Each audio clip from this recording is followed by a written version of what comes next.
You want answers? I'm as mad as hell, and I'm not going to take this anymore. You want answers? You have offended my family. I think I'm entitled. You want answers? I want the truth. And you have offended the Shaolin Temple. You can't handle the truth. Surely you can't be serious. I am serious. And don't call me Shirley. Radical rant. Well, as been said many, many times today, today is my birthday, January 31st. I'm a Capricorn now, not an Aquarius. They moved all the astrology around on me, but whatever. Today is my birthday. I'm 43 years old today. Today marks the third anniversary of me running the Normal Daily Audio Stash podcast, and what could I want for my birthday? I work at home. I talk about weed all day. I research weed all day. I smoke weed a lot of the day. I got friends that bring me weed. I have people that mail me stuff. I mean, what in the world could I possibly want for my birthday? It would be foolish of me to even ask for anything. I've been one of the luckiest guys on the planet to be doing what I'm doing. So instead, what I want is something for all of us cannabis consumers, and that is an end to these paramilitary SWAT raids over marijuana, the end to the killing of the pets, the end to the shooting of the guys with the golf clubs. Let's just stop using excessive force in serving marijuana raids. We know it's going to take a while to end marijuana prohibition. It's going to have to be legalized state by state probably. But in the interim, we can change the police tactics used to enforce these laws. We can have these warrants served during daylight hours and with low use of force. I want to show you a little website that you can go look at. It's at cato.org/raidmap, and it's made by the Cato Institute, a libertarian think tank. And this is a Google map that shows the location of all the paramilitary SWAT raids in the United States dating back to 1985 through 2010. Now, I should correct, because this isn't all of them. This is the ones that they've got the stories on, and every single one of those push pins is a pin you can determine what raid happened at that place. The colors are red for a death of an innocent, gray for the death of or a raid on an innocent suspect, blue is the death or injury of a police officer, green is other examples of paramilitary force, black is the death of a nonviolent offender, and orange is unnecessary raids on doctors and sick people. And you can find this at cato.org/raidmap. Now, I'll go to my home state of Idaho here, and right here, this little gray one, raid on an innocent suspect. If I click that, that's going to bring up what happened at that suspect's it's supposed to bring up what happened at that suspect's location. It's supposed to, there we go, interactive, just a little slow because we're running the website. And it takes a little time with all the internet stuff. But this is in my hometown of Nampa, Idaho. Raid on a man by the name John Simpson. Police in Nampa, Idaho, serving a drug warrant, toss a flashbang grenade into the home of Vietnam veteran John Simpson. I wonder what the effect of a flashbang grenade is on a Vietnam vet. That can't be good. The frightened Simpson first takes cover and attempts to protect his wife. He then composes himself, assumes he's being attacked by intruders, and immediately ventures out with the only weapon he can find, the hose from a vacuum cleaner. The police had targeted the wrong side of Simpson's duplex. Quote, I guess we're going to have to seek he's going to have to seek psychological help. I hate to say that, Simpson would later tell the Associated Press. I'm not nuts or anything, but I'm still shaking. Put a shotgun next to your ear and pull the trigger to get an idea of the noise. Police later pick up Simpson's neighbor with a quarter pound of marijuana. And this was back in June 17th of 2005, a raid on an innocent suspect in my hometown in Nampa, Idaho, when they were trying to get a guy for a quarter pound of marijuana. I mean, in the first place, the force going against the guy who's got the quarter pound is unnecessary, much less getting the wrong address and going to the wrong home. And these raids happen all over. You can zoom into any part of the country and just zoom in there and be able to tell, what raids are happening. Say, here, next to Louisville, Kentucky, here's a raid. Jeffrey Miles. On March 26, 1987, police in Jefferstown, Kentucky, raid the home of Jeffrey Miles, age 24, on an informant's tip. Wink, wink.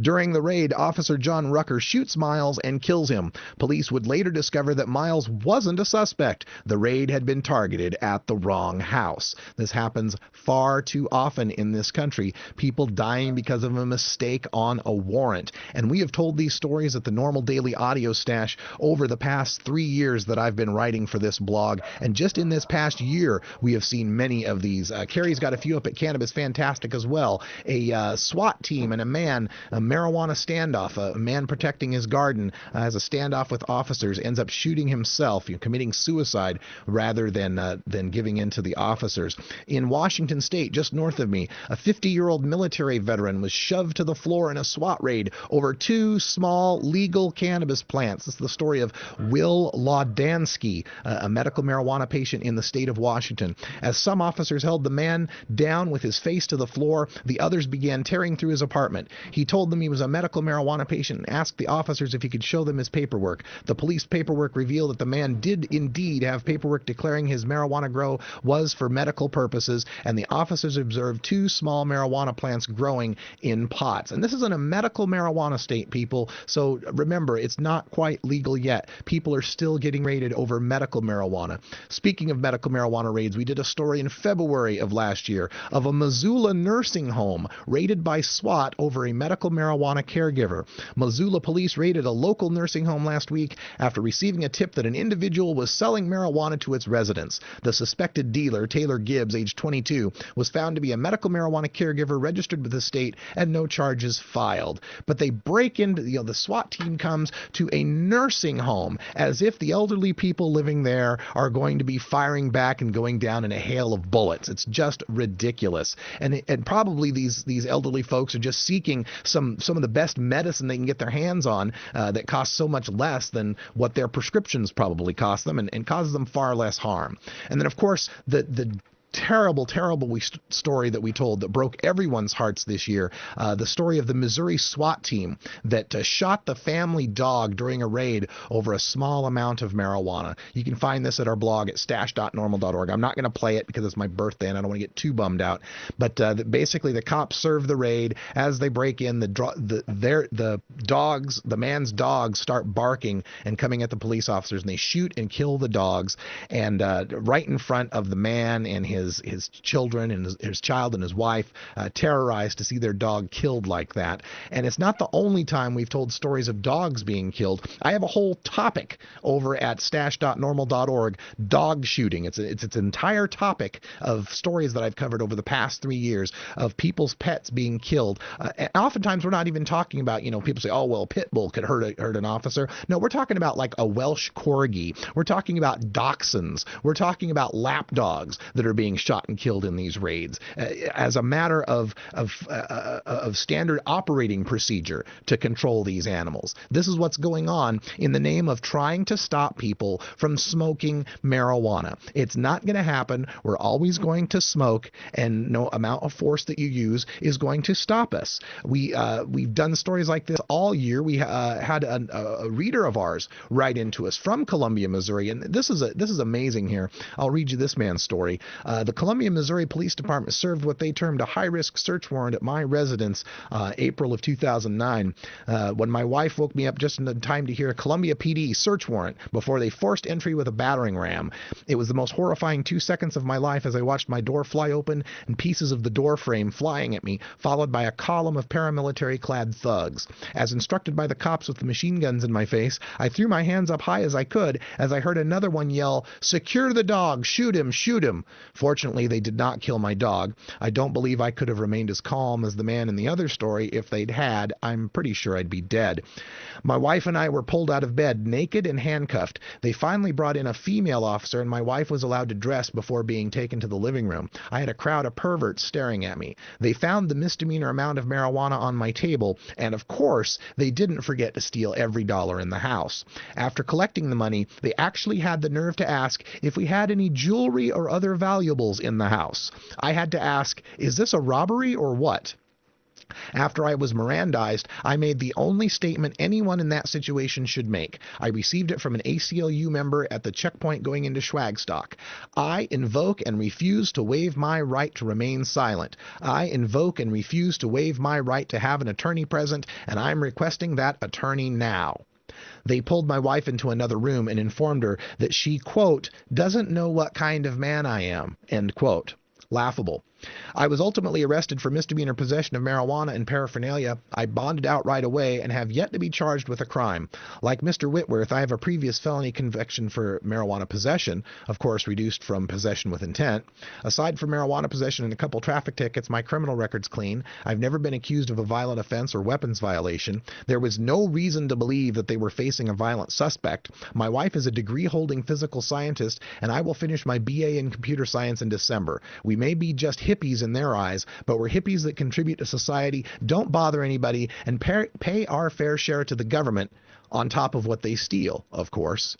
And these are the kind of emails I get day after day, year after year for the past 3 years in this position. I hear from people all the time, all across this great country, people no different from me, aside from the fact different circumstances of luck, different circumstances of birth, different circumstances of race, whatever it may be. But but for the grace of God go I. I could be that guy who's getting busted, whose door's getting busted in. John could be. Carrie could be. The people sitting in the chat room on the cam right now could have their door burst in at any time by these paramilitary thugs in our name, working under our taxpayers' dollars to break into our homes to try to stop us from growing and smoking marijuana. And this is something I always come back to when we talk about this issue, is the actual premise of what we are doing. What we are doing in this country is we have a national policy for the extermination of a plant species. If it were completely successful, the war on drugs, they would eradicate all the marijuana that exists, and that species would go extinct. That's their goal. And you've got to imagine, what is the premise for wanting to extinguish a plant species? And of course, that premise leads us to the notion that it's right to use force and money to stop people from growing this plant species and consuming this plant species. And you just have to ask yourself, why? What is the problem we are trying to solve by doing that? And none of their answers make any sense. If the answer is to keep health, to keep us all healthy, then cigarettes and liquor should be off the shelf. If the answer here is safety, then definitely alcohol should be off the shelf, and maybe we ought to do something about our easy access to handguns. But no, the reasons have to do with money, control, and power, and they always have. So if I could only have one thing for my birthday this year, it would be that no other cannabis consumer ever has to see their doors be burst in like this man in Columbia, Missouri. That no cannabis consumer's dog ever has to be shot and killed in front of that cannabis consumer, and then that person made to sit in their dog's blood handcuffed in their own home while cops ransack the home. If I had one wish for my birthday, it would be that 92-year-old women like Katherine Johnston in Atlanta, Georgia, aren't shot and killed by police officers during the middle of the night on a raid on a wrong address when she had never touched marijuana in her life. The war on drugs affects all of us, not just those of us who consume cannabis or other drugs. It affects all of us. It's tearing our country apart. It's tearing Mexico apart to the foundations. It's corrupting our police officers. It's causing a public health crisis. It is contributing to the global warming of this country, or of this world, by the continued use of fossil fuels when we could be using carbon neutral hemp. It's contributing to the pollution of this world through plastics and the manufacturing process of making plastics when hemp could take that over.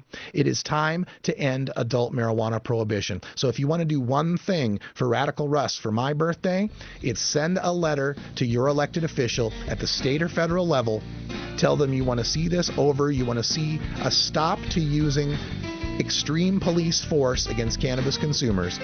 And when you get that response from your legislator, mail it back to me, fax it back to me, however you want to send it to me. We'll get it archived in our Politicians on Pot segment, and you'll have done your part to help end adult marijuana prohibition.